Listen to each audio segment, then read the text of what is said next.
welcome to our discussion of the New Deal. So, the big question on everybody's mind, does the New Deal solve the Great Depression? Here's the simple answer. It's not yes or no. Yes, because life is always more complicated. Life is never black and white. Let's put it like this. You know what? I'm going to wait. I'm going to let you put it some way, all right? So we get to the election of 1932, which we talked about. FDR wins in a landslide, promising that the government is going to act on behalf of the people. The 1932 campaign, if you recall, between Hoover and Roosevelt, Hoover is promoting, an expanded role of government, but it's tied to traditional methods. His big program, the Reconstruction Finance Corporation, bailed out banks, bailed out mortgage companies, bailed out insurance companies, believing that that money would trickle down to the people at the bottom. So that's a very traditional Republican view of business. He raised taxes on the wealthy. That was something unusual. Republicans usually didn't raise taxes on the wealthy. Limited public works, that's the dams. The Federal Home Loan Bank Act to stop foreclosures. I mean, God almighty, it looks like the Bush and Obama administration. That's what Hoover looks like. He looks like the Bush and Obama administrations. And then, of course, you had the bonus army fiasco, where you're burning out veterans. So I mean, this was not enough. This was not enough to deal with the severity of the problem. Yes, it's radical. Yes, it's stuff that presidents had not previously done. Using a bailout, bailing out businesses, government had never done that before. Raising taxes on rich people, government doesn't usually do that. Public works, make work projects, government didn't do that before. Stopping foreclosures, that's the government intervening on the natural order of business. Government never did that before. So Hoover does use the government to try to solve the Depression. The problem is, it just doesn't go far enough. What Roosevelt says is we need to have an active government to provide direct relief to the poor. We need to be willing to experiment. And I love the fact that Franklin Roosevelt criticized Herbert Hoover for too much spending, that he was wasting money on useless government projects. I love it. Wait till you see what Roosevelt does. Talk about useless government projects. But yeah, so the people are going to buy into this idea of a New Deal. It's an unwritten bargain between the government and the people. The government has a duty to function on behalf of the people and to do it in an efficient and efficacious way. Now, we talked about this already. The first 100 days of Roosevelt's administration are extremely important because those first 100 days set the tone. What is it that FDR is trying to convey to people?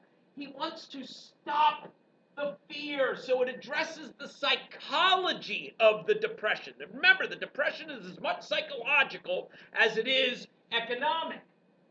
So he wants to restore confidence in everyday institutions. He wants to demonstrate that government is working for people. Yes, I know I texted it, but working for people, to provide relief, to help businesses recover, and to reform the institutions that had caused this calamity in the first place. But the main goal here is to get money into the economy. This is the idea behind Keynesian economics. John Maynard Keynes. He is one of the members of the Brain Trust, the experts. He's an economist. He's a Harvard economist that FDR brings in. He says, okay, economy guy, tell me how to fix this. And Keynes says, look, you gotta break the hold on credit.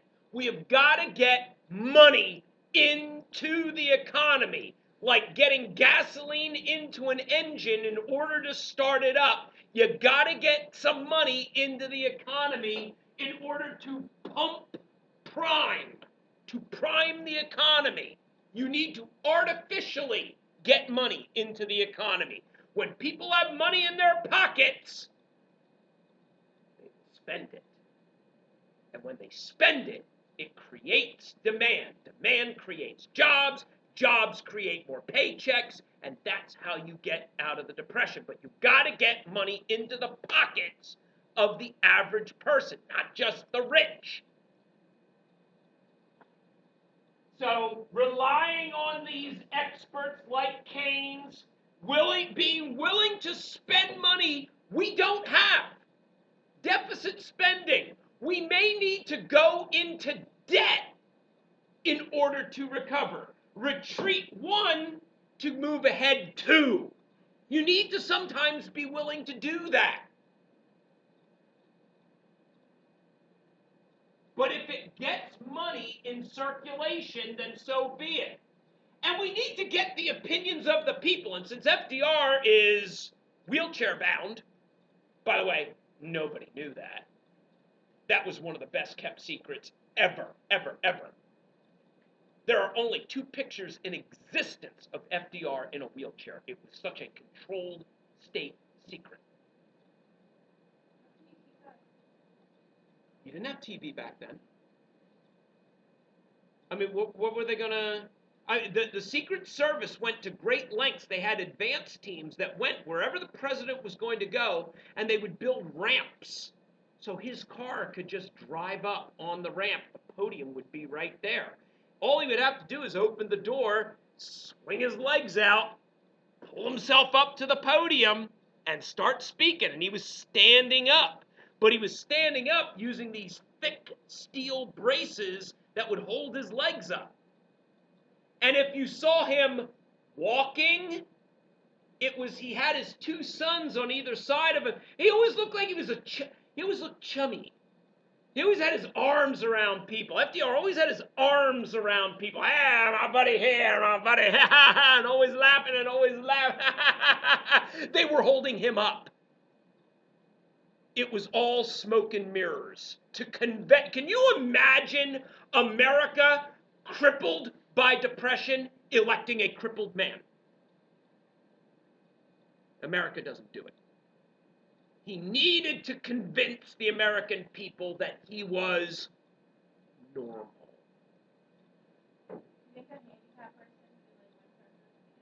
Sure. Yeah. Yeah. Mm-hmm. Yeah. I mean, would it be an issue? Yeah. Yeah, it'd come up. But yeah, I think so.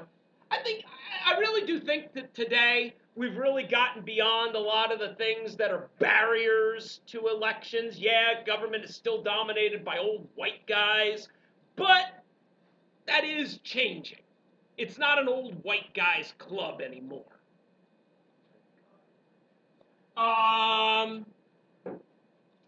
Fireside chats. Since FDR couldn't readily get to the people, he used the radio. Everybody had a radio in their house. So use the radio to talk to the people and tell them what the government is doing. Regular radio addresses from the president. Here's the problem. Here's what we're doing. Here's what we hope it will achieve. Here's what you can expect to see. Very simple language, easy to understand. The average American in 1933 had less than a high school education. You had to frame these things in very simple, plain language, and FDR was a master at it.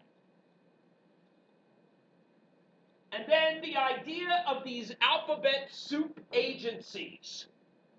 Government agent, and you'll see why they're called alphabet soup agencies, but you need to know that they're called the alphabet soup because these are a variety of government agencies designed to address whatever problems existed out there during the Depression. Now, what a lot of people don't realize is that there were two New Deals. The first New Deal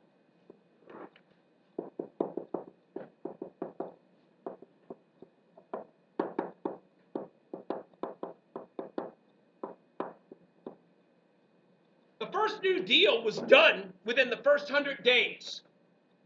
FDR got 15 major pieces of legislation passed in the first 100 days. It is the yardstick by which all subsequent presidents have been measured. Every time we get a new president, what's he going to do in his first 100 days? Remember when Lyndon Johnson, well, I don't remember, I wasn't around. But when Lyndon Johnson got elected in his own right in 1964, when he was inaugurated in 1965, he said, FDR passed 15 pieces of legislation in his first 100 days. I want to pass a whole bucket full. And he did. He out-New Dealed Franklin Roosevelt. The Great Society. If you take a look at that chart later on, you take a look at those Great Society programs, I mean, that's like the New Deal and liberalism on steroids. But a lot of this first New Deal is struck down by the Supreme Court as unconstitutional. These are powers that the president has never taken for himself. So the Supreme Court's going to say, whoa, whoa, whoa, whoa, whoa, you can't do that. Whoa, whoa, whoa, whoa, whoa, you can't do that. You can't regulate that. You can't do that. You can't intervene here. You can't tell this business what to do. So what's going to wind up happening is that the Supreme Court declares a lot of the first New Deal unconstitutional, but by the time you get to the second New Deal, enough justices have died that FDR has replaced a lot of the conservative Republican justices with liberal Democratic justices. And so they're like, oh, FDR, yeah, he got me my job, thanks. Yeah, you can do that. That's why a lot of times you can have an impact on the Supreme Court long after you're dead. Think about it. John Marshall, the ghost of Federalists past. John Adams named John Marshall to the Supreme Court, and he was there as a pain in the butt to everybody, including Andrew Jackson. Roger Taney was there as a pain in the butt to everybody, including Lincoln, because Taney reflected Jackson's attitude. He's the ghost of Andrew Jackson. John Roberts, the current Chief Justice of the Supreme Court, is the ghost of George W. Bush. He will be there long after George W. Bush is gone.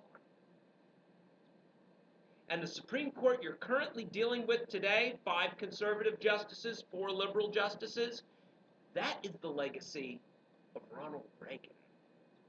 You're dealing with the Reagan Supreme Court right now. So having access to the presidency is important, but you can leave a lasting legacy through your Supreme Court appointments.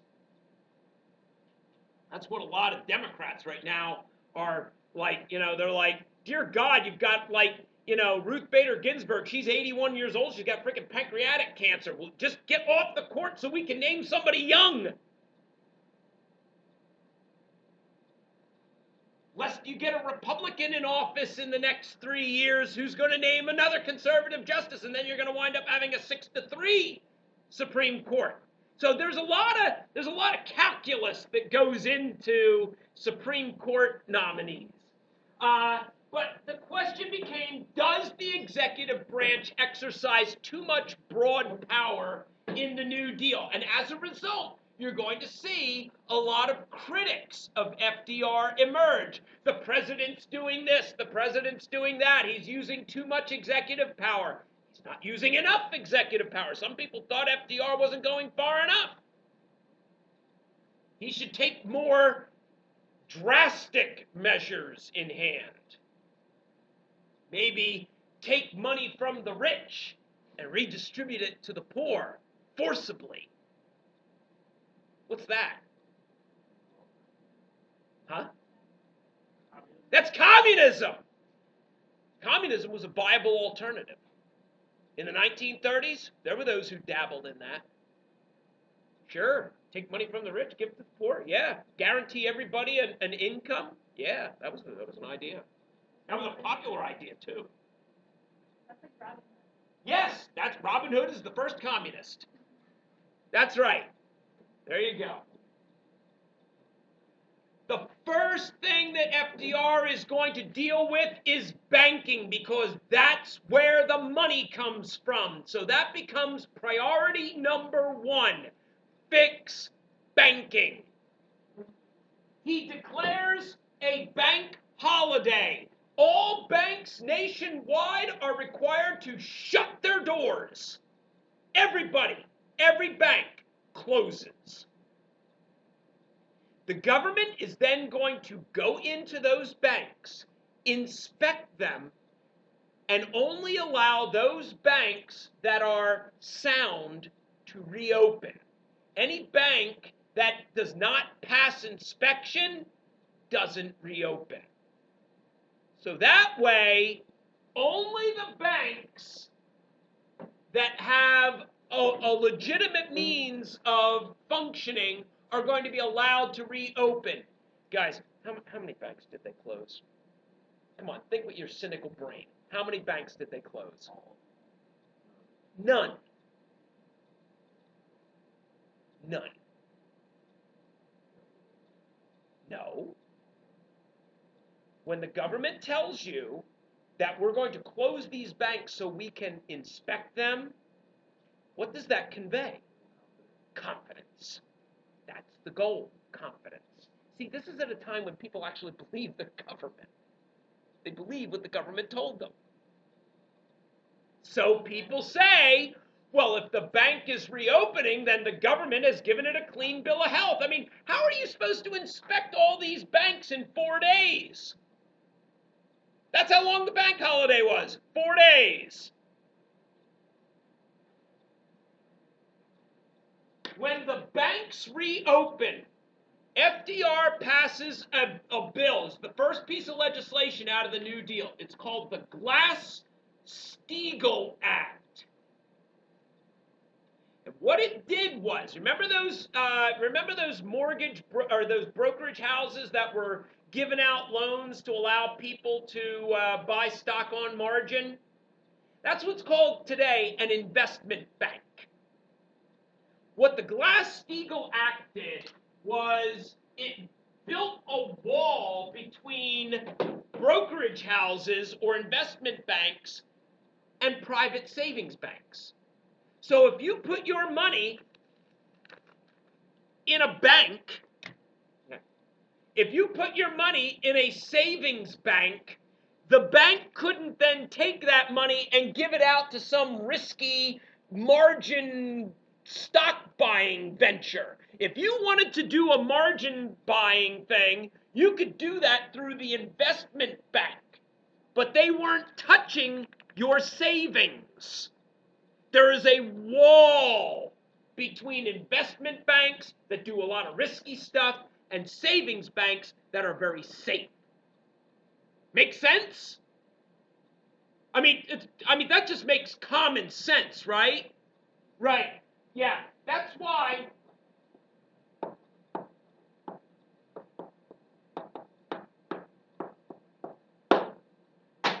was repealed in 2000 by Bill Clinton and Republicans in the Senate. So between 2001 and 2008, your savings banks started getting involved in risky mortgage investments, and you wound up in 2008 with the whole economic collapse. And the whole reason the economic collapse happened was because they repealed Glass-Steagall. And they still haven't reinstated it. Yes? Of course, I'm gonna ask why did they repeal it? Just So the banks could make more money. Follow the money. Where did Bill Clinton get his campaign funds? Where did the Democrats get their campaign funds? From banking companies. Where did the Republicans get their campaign funds? From banking companies. Hey, what can you do for me? We'll give you more money. Not acting on behalf of the people.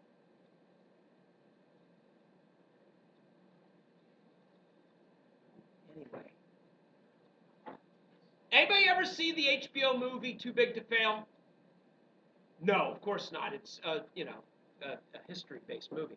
But it was, and I wish I could show it. I wish I could show it. Maybe I'll try and get permission to show it because it's got some swear words in it. You know, you guys have never heard swear words before. You'd be offended, I tell you. But there are lots of F-bombs and stuff in there. But it's all about the 2008 economic collapse and the repeal of Glass-Steagall and how it caused it.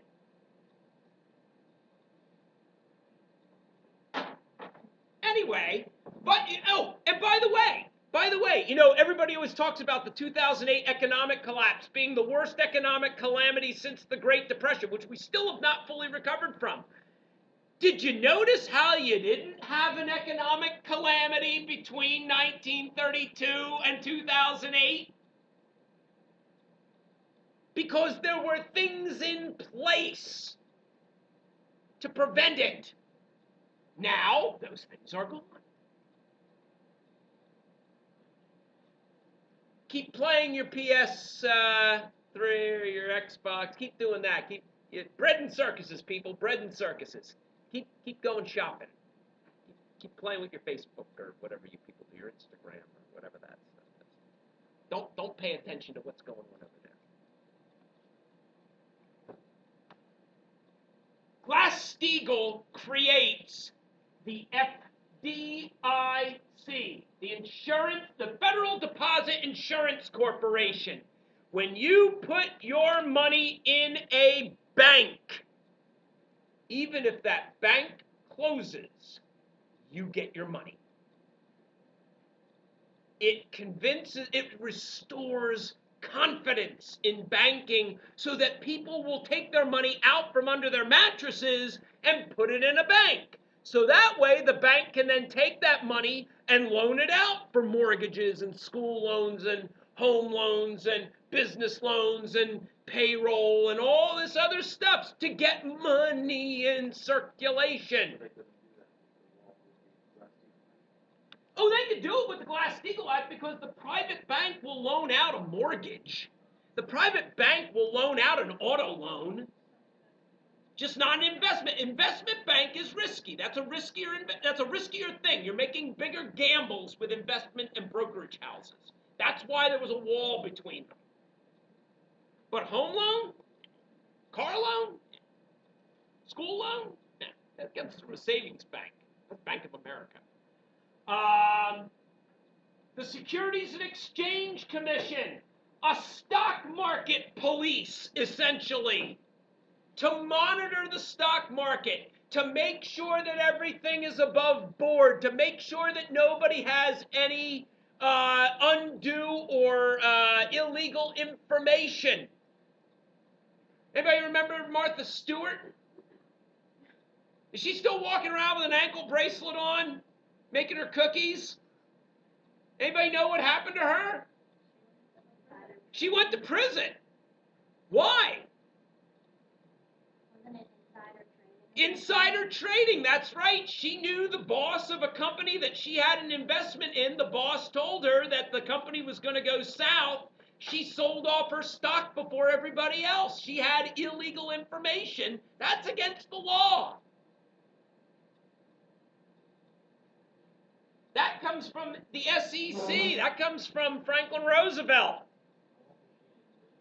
Well, she was in prison for like a month or two, and then she was on house arrest for a year. I think that was her.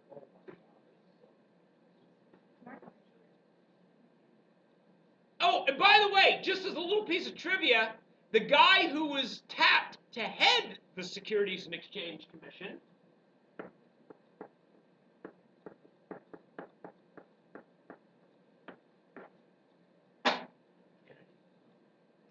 John Kennedy's dad, Joseph P. Kennedy, who had made his money in the 1920s running illegal booze, making movies out in Hollywood, and the illegal trading on the stock market. So you put the criminal in charge of the police because they know how it operates. That's why you get the hackers to work for the government.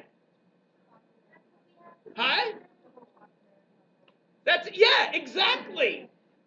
Exactly. This is American Hustle, 1933 edition. Joseph P. Kennedy was let's be honest, he was a criminal. He was a bootlegger. What, American Hustle? Yeah, we watched both of those. Oh, no, dear God. Jonah Hill, I don't need to see that. All right. None of us need to see that. Homeowners Loan Corporation, which makes sure that home mortgages are guaranteed by the federal government. They back your mortgage bank. That's that's Fannie Mae. That's what Fannie Mae is. It's a government banking partnership that the government backs up your mortgages. It restores confidence in banks. Mortgages are stabilized. The housing market recovers. People start putting money in banks. People start buying houses. People start trusting the stock market again. Problem solved. Next. Farmers.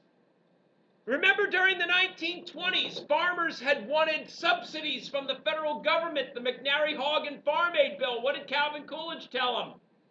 Vetoed it twice. Here, the federal government's going to say, yeah, we're coming to your aid. We're going to provide subsidies for you. And not only that, because you're dealing with farming as a lousy industry and the Dust Bowl, we're also going to tell farmers what they can charge for a gallon of milk, for a bushel of potatoes, for a bushel of wheat. The government's going to set the price. That's what the Supreme Court says. That is declared unconstitutional in 1934. And it is struck down. It is replaced in the second New Deal with the second AAA. That comes around in 1935, and that just provides subsidies without doing the price fixing. Paying farmers not to grow crops. They do that around here. I know they do. They do. That's right. But that was the unconstitutional part. The executive branch doesn't have the authority to tell farmers what to charge. So agriculture is addressed. Farmers are relieved with subsidies. Agriculture recovers gradually, although small-time farmers really never recover. You start getting more into what are called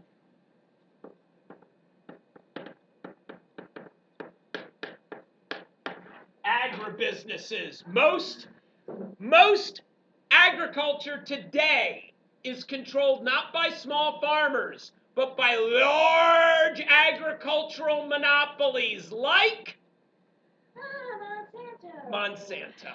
That is correct. You are correct. Or ConAgra, Consolidated Agriculture. They are big, they have taken They have taken the small family farm and have turned it into a monopolistic business organization. They hold patents. They will take you to court. And they have unlimited resources, so they can go as far as they want, and then people just wind up settling over nothing. I know. And they also provide the donations to the Democrats and the Republicans. They're all at the trough. The USDA is one of the higher ups. The guy controlling the USDA is one of the former heads of Monsanto. I know. It's like putting a fox in the hen house. But that's okay, folks. You go about your business. You have nothing to see here, people. Don't get involved and don't inquire about what you're going. Just parrot back what Fox News and MSNBC tell you to say. Just keep parroting that stuff back. How do we provide jobs to people? We create work. Now, there are a number of programs to create work. By the way, if you haven't noticed, first New Deal, second New Deal. So, in the first New Deal, the Federal Emergency Relief Act, the federal government gives money to states to give out as they see fit. Literally, pallets of money. And you had people, honest to God, I kid you not, the FERA, you had people from different state agencies walking around with envelopes of cash, handing it out.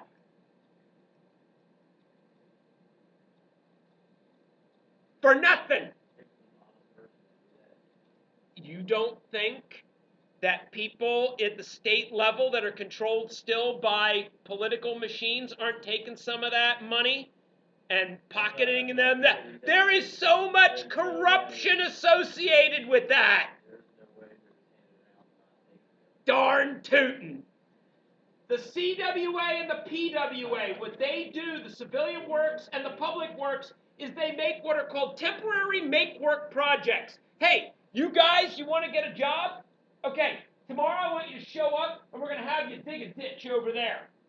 Okay? What's the ditch for? Don't worry about it. Just dig the ditch. Hey, you guys want a job? Okay, in 2 days, I want you to show up here. We're going to fill in a ditch.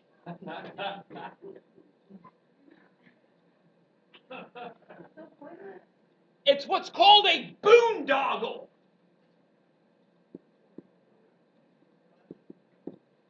A boondoggle. It's a phony work project. It doesn't do anything. It just gives the illusion that people are doing things. So people are raking leaves. They're picking up trash in the park. You got all these guys walking around the park with these, long sticks with the, the pin on it, picking up the trash. And they're paying these people for doing these things. Why do this? I know it seems ridiculous, I know it seems silly, but why put people to work? So they feel like they're doing something. It's psychological. And then young men, guys, there is nothing more dangerous than young men with nothing to do. So, the federal government creates a program specifically for young men to go out and work outdoors in the public parks, public spaces, making trails, making picnic areas, building cabins. Guys, has anybody ever been out to Savage River State Park out in Western Maryland? Savage River State Park out in Western Maryland, the cabins that are there are built by the CCC. And then these young men would go off to these CCC camps, do a hard day's work, get paid, and automatically some of their paycheck would go back home to their families. I think we need a new CCC because there are too many young men with nothing to do. during the second New Deal, they took the idea of make-work projects and expanded it. The federal government had theater programs, literature programs, music programs, art programs, writers, nursery schools, pre-K. They even had a slave narrative project where workers from the WPA went around and interviewed people who had been slaves. Now they were in their 80s. And then also the NYA National Youth Administration targeted inner city youth, in particular black youth, to give them jobs too. All right, we'll finish the rest next time.